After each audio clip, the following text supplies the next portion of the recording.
আমার নাম নিয়ে বলেছিল কয়েকজন যে মামুনুল হক আসেন খেলি। মামুনুল হক উনি মঞ্চে দাঁড়াইয়া বক্তৃতা দিতে দিতে উঠতে যায়, মনে নাই মা করব, আসেন দেখেন খেলা হবে। আমরা তখন বলেছিলাম যে খেলার একটা সিস্টেম থাকে, খেলার একটা সিস্টেম থাকে, সিস্টেম মতো আসেন খেলবো, অসুবিধা কি? যখন খেলার ফাইনালের খেলার দিন আসলো তখন গণভবনে যা দেখা গেল খেলোয়াড় তো দূরের কথা, কোনো খেলোয়াড়ের জাঙ্গা পায়জামাও নাই। হকের পথে চলতে গেলে বিপদ আসবে, এটাই পৃথিবীর ইতিহাস। হকের পথে চলতে গিয়ে হযরত ইব্রাহিম আলাইহিস সালাতু ওয়াস সালামকে নমরুদের আগুনে নিক্ষিপ্ত হতে হয়েছিল। হকের উপর চলতে গিয়ে হযরত মুসা আলাইহিস সালাতু ওয়াস সালামকে ফিরআউনের অনেক জুলুম এবং নির্যাতন সহ্য করতে হয়েছিল। হকের উপর চলতে গিয়ে হযরত মুসা আলাইহিস সালামকে কারুন কর্তৃক অপবাদের শিকার হতে হয়েছিল। হকের উপর চলতে গিয়ে হযরত ইউসুফ আলাইহিস সালাতু ওয়াস সালামকে কারাগারের অন্ধকার প্রকোষ্ঠে নিক্ষিপ্ত হতে হয়েছিল। হকের উপর চলতে গিয়ে হযরত জাকারিয়া আলাইহিস সালাতু ওয়াস সালামকে দ্বিখণ্ডিত হতে হয়েছিল। হকের উপর চলতে গিয়ে হযরত ঈসা আলাইহিস সালাতু ওয়াস সালামকে হত্যার ষড়যন্ত্রের মুখোমুখি হতে হয়েছিল। হকের উপর চলতে গিয়ে হযরত মুহাম্মদুর রাসূলুল্লাহ সাল্লাল্লাহু আলাইহি ওয়াসাল্লামকে শিয়াবে আবি তালেবের মধ্যে 3 বছরের মতো অন্ধকার প্রকোষ্ঠের মধ্যে, অন্ধকার এলাকার মধ্যে কারারুদ্ধ থাকতে হয়েছিল। হকের উপর চলতে গিয়ে আমার নবী মুহাম্মদ সাল্লাল্লাহু আলাইহি ওয়াসাল্লামকে নিজের দেশ বাড়ি ছাড়তে হয়েছিল। হকের উপর চলতে গিয়ে আল্লাহর নবীকে বহুবার হত্যার ষড়যন্ত্রের শিকার হতে হয়েছিল।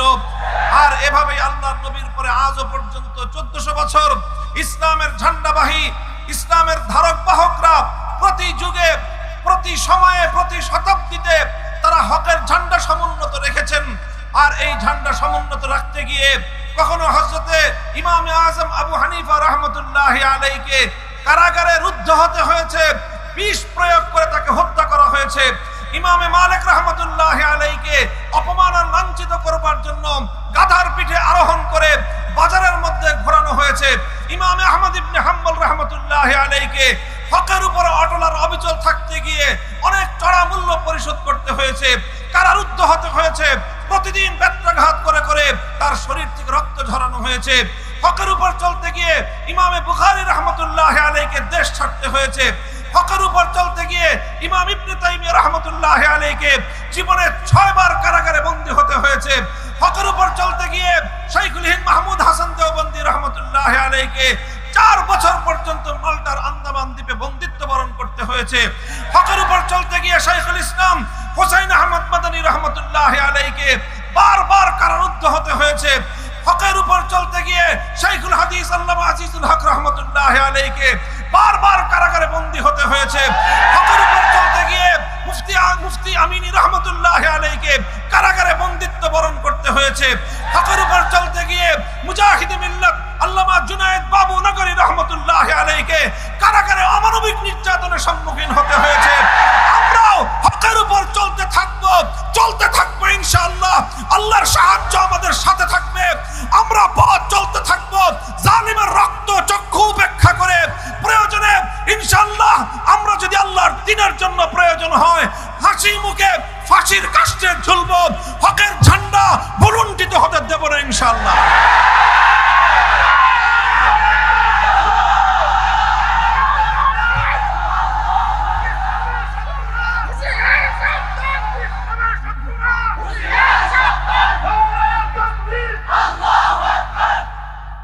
ইনশাআল্লাহ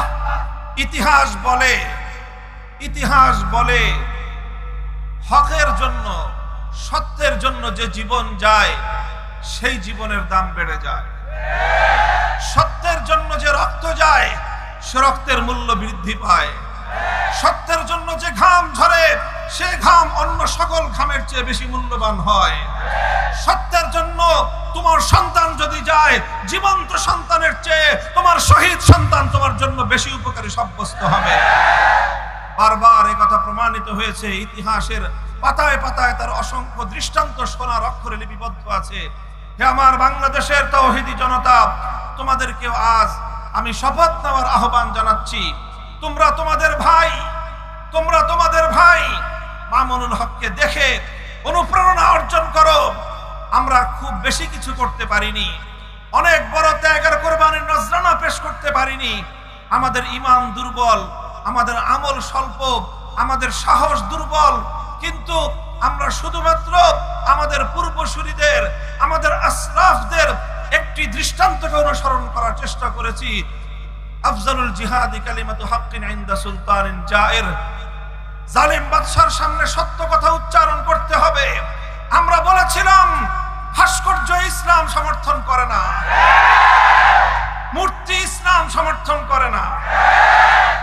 হিন্দু ধর্মাবলম্বীরা তারা মূর্তি পূজা করবে, তাদের ধর্মের ব্যাপার, ইসলাম সেখানে মাথা ঘামায় না। হিন্দুদের ঘরে, হিন্দু ধর্মাবলম্বীদের উপাসনালয় মন্দিরে মূর্তি একটা না হাজারটা থাকুক, আমরা সেটা পাহারা দেব।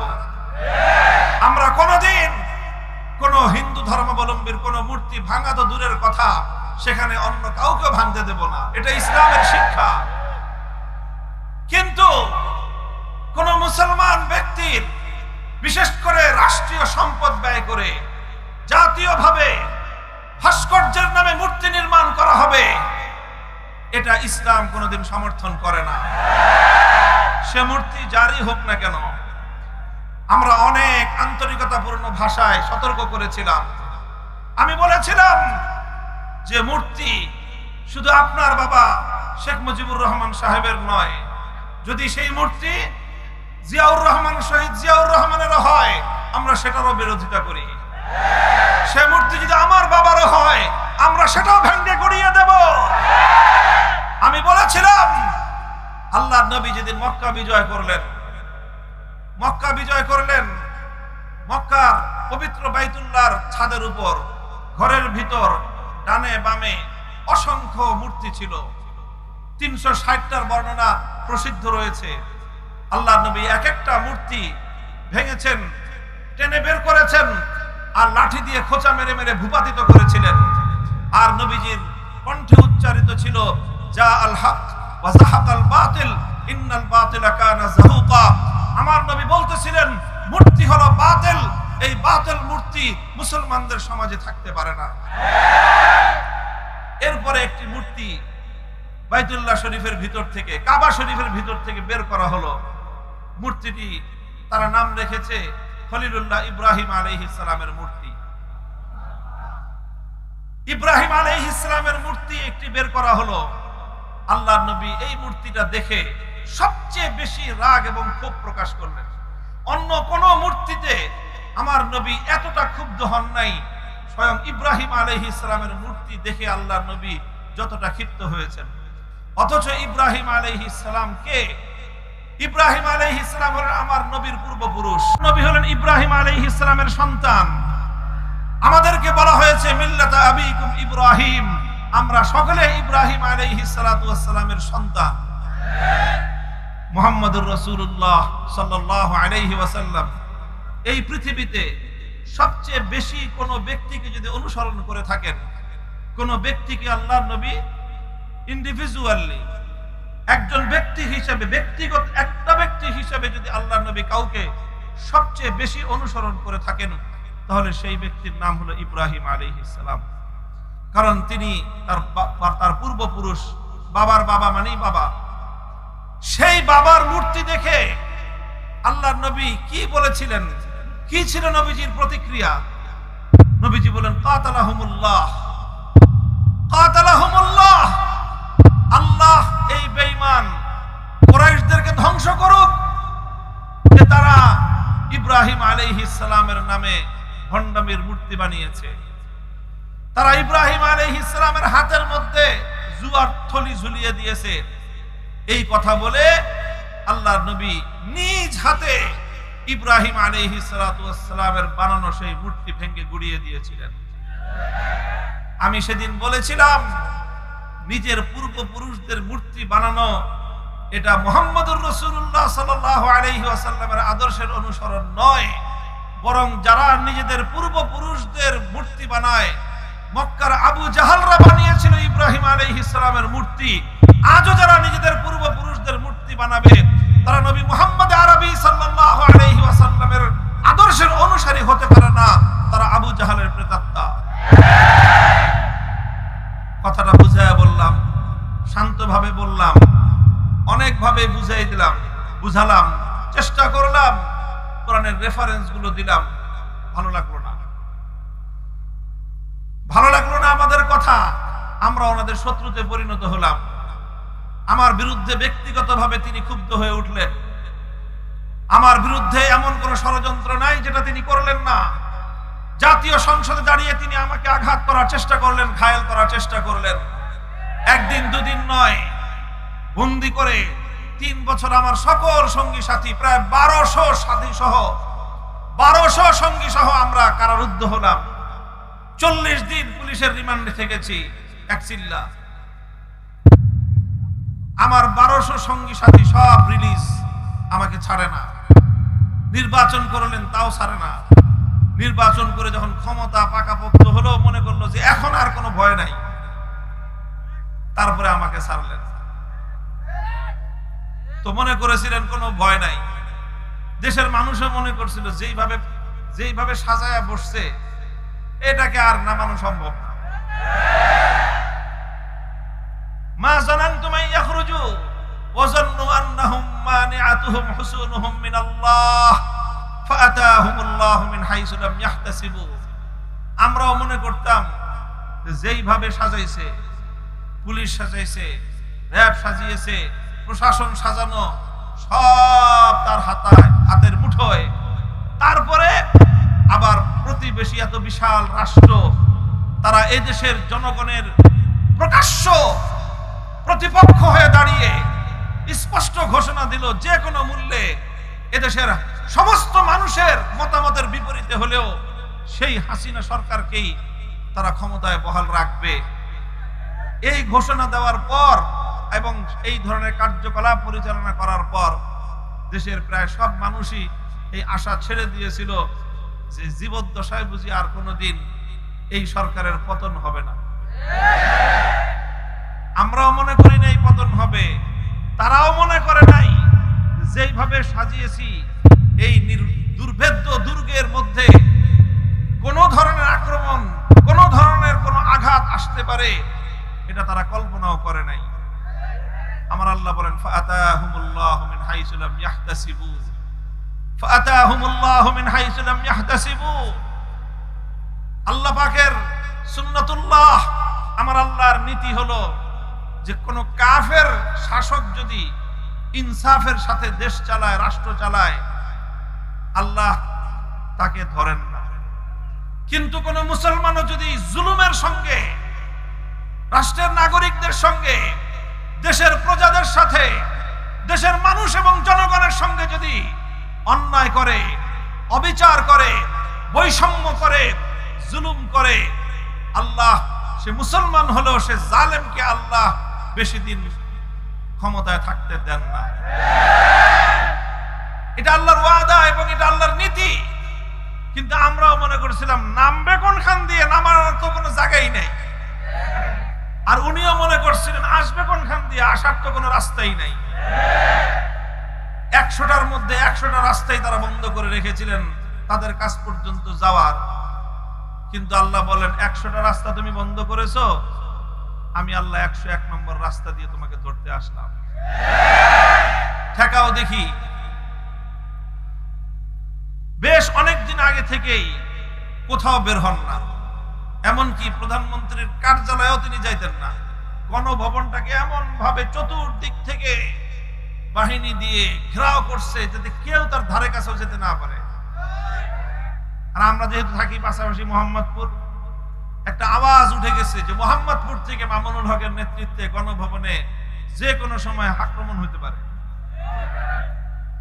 আমিও কিন্তু এটা ভাবি নাই, কিন্তু তাদের মনের মধ্যে, চোরের মনে, আমি জানি না কেন আমাকে তারা এইভাবে ভয় পাইলো যে আমি নাকি গণভবনে যেতে পারি। তো পরে যখন আল্লাহ পাক রব্বুল আলামিন আসলেন, আল্লাহর আযাব যখন আসলো, 100 রাস্তা বন্ধ করছে, আমার আল্লাহ 101 নম্বর রাস্তা দিয়ে পাকড়াও করতে চলে আসছেন। এটা মনে রাখবেন। আল্লাহ বলতেছেন, ফাআতাহুমুল্লাহু মিন হাইসু লাম ইয়াহতাসিবু। তুমি যদি কেউ চিন্তা করে থাকো যে আল্লাহর পাকড়াওকে তুমি এড়ায়ে যাবা, আল্লাহর আযাব আসার রাস্তা তুমি বন্ধ করে রাখবা, বোকার স্বর্গে বসবাস করো।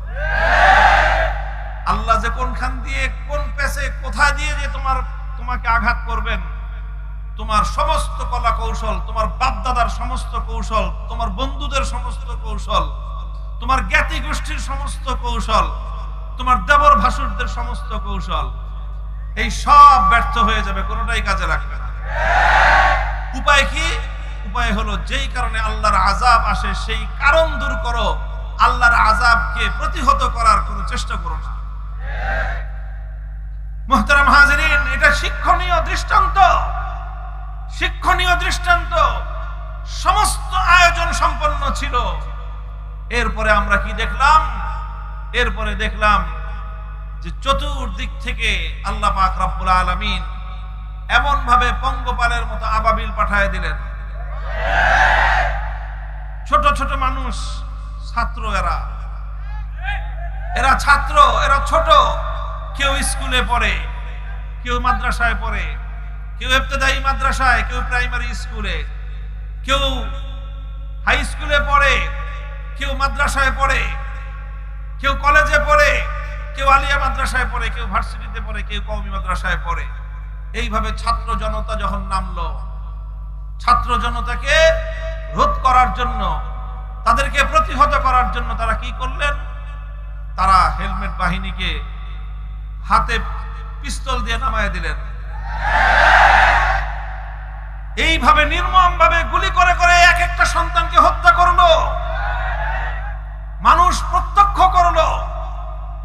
যেই টাকা দিয়ে জনগণ রাষ্ট্রের নিরাপত্তা রক্ষা করার জন্য ট্যাক্স দিছে, কর দিছে, সেটা দিয়ে হেলিকপ্টার কিনছে। যে হেলিকপ্টার দিয়ে কি করবে? কোথাও আগুন লাগলে সেখানে পানি দিয়ে আগুন নেভাবে। হেলিকপ্টার দিয়ে কি করবে? কোথাও মানুষ আটকা পড়লে দুর্যোগগ্রস্ত সেই মানুষকে সেখান থেকে উদ্ধার করবে। হেলিকপ্টার দিয়ে কি করবে? দেশের মানুষের উপর বাইরে থেকে কোনো আক্রমণ আসলে সেই আক্রমণ প্রতিহত করা হবে। আর সেই হেলিকপ্টার দিয়ে ঢাকার রাস্তায় রাস্তায়, পাড়ায় পাড়ায়, মহল্লায় মহল্লায় টহল দিয়ে হেলিকপ্টার থেকে গুলি করে ঘরের মধ্যে বাবার কোলে আশ্রয় গ্রহণকারী 3 বছরের শিশুকে হত্যা করা হলো। ঘরের বারান্দায় দাঁড়িয়ে থাকা আমার বোন হত্যাকাণ্ডের শিকার হলো। ঘরের ছাদে, বাড়ির ছাদে পায়চারীরত ছেলে মেয়ে, নারী পুরুষ নির্বিশেষে তারা হত্যা হলো, নিহত হলো। শত শত মানুষ মেরে ফেলা হলো। একটা কথা আমরা ঢাকায় শুনতাম যে শেখ হাসিনার যদি প্রয়োজন হয় 1 লাখ মানুষ মারবে, তবুও সে গদি ছাড়বে না। আপনারা শুনছেন এই কথাটা? এটাই ছিল মানুষের মনোভাব এবং এটাই ছিল তার মনোভাব। আমি কথাগুলি আলোচনা কেন করতেছি? আমি যে কোরআনের আয়াত পড়েছি, এইরকম দৃষ্টান্ত শতাব্দীতে একবার ঘটে, 100 বছরে একবার ঘটে। কয়বার?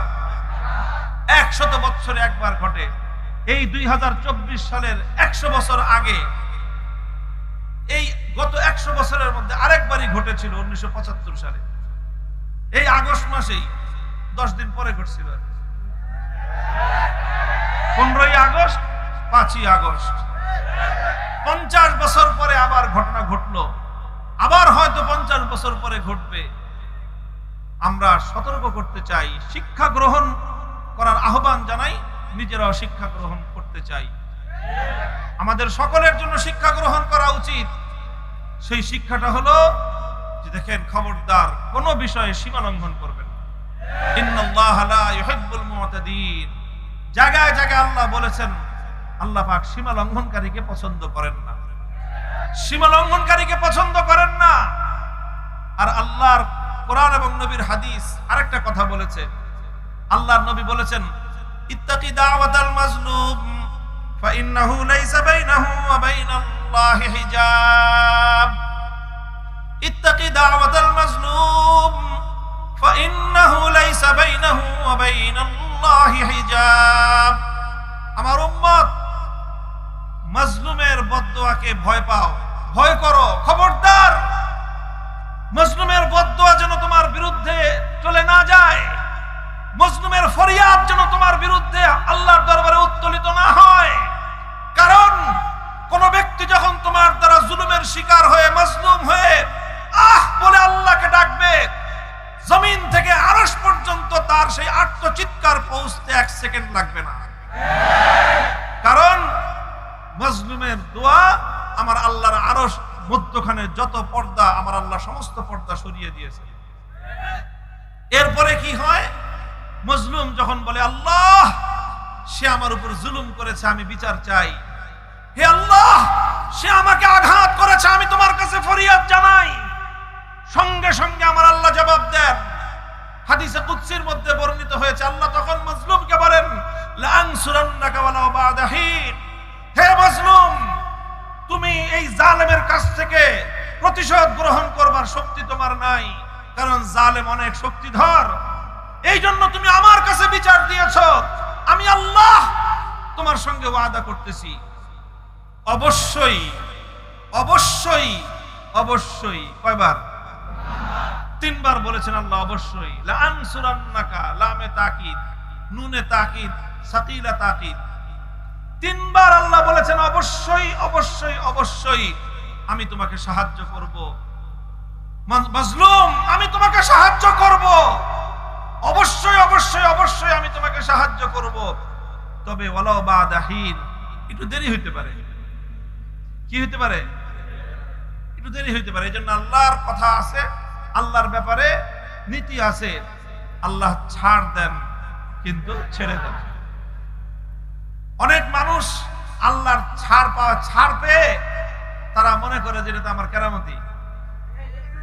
ফেরাউন সম্পর্কে তাফসীরের কিতাবগুলোর মধ্যে লেখে, ফেরাউনের নাকি 40 দিন পর্যন্ত টয়লেটে যাওয়া লাগতো না। বুঝেন নাই? পেশাব পায়খানা করা লাগতো না। কতদিন? আছে আমাদের দেশে এমন কোন বাপের বেটা? 40 দিন তো দূরের কথা, 40 ঘন্টা থাকলেই তো একটা মানুষ অসুস্থ হয়ে দেখা যাবে যে হাসপাতালে অ্যাডমিট হয়ে যাবে। ফেরাউনের 40 দিন পর্যন্ত পেশাব পায়খানা না করলেও চলতো। সে আল্লাহ পাক রব্বুল আলামিন তাকে এরকম সুস্থতা দিয়েছিলেন, এরকম সক্ষমতা আল্লাহ তাকে দিয়েছিলেন, সে মনে করছে এটা তো তার কেরামতি, সে মনে করেছিল এটা তার ক্ষমতা। আর ইনাকে আল্লাহ পাক রব্বুল আলামিন নানা সময় নানা ভাবে নানা হামলার হাত থেকে বাঁচিয়ে দিয়েছেন। কখনো 88 কেজি, কখনো 96 কেজি, কখনো অমুক জায়গার গ্রেনেড, এটা সেটা নানা কাহিনী। উনি মনে করলেন যে এত কাহিনী যত হয়ে গেছে, যেহেতু এই জমিনে তার চেয়ে বড় ওলি আল্লাহ আর কেউ নাই, এরকম ভেবে বসেছিলেন। আর বিনা বিচারে মানুষের উপর জুলুম করে গিয়েছেন। 2009 সালে 57 জন দেশের সেরা সেনা কর্মকর্তাদেরকে নির্মম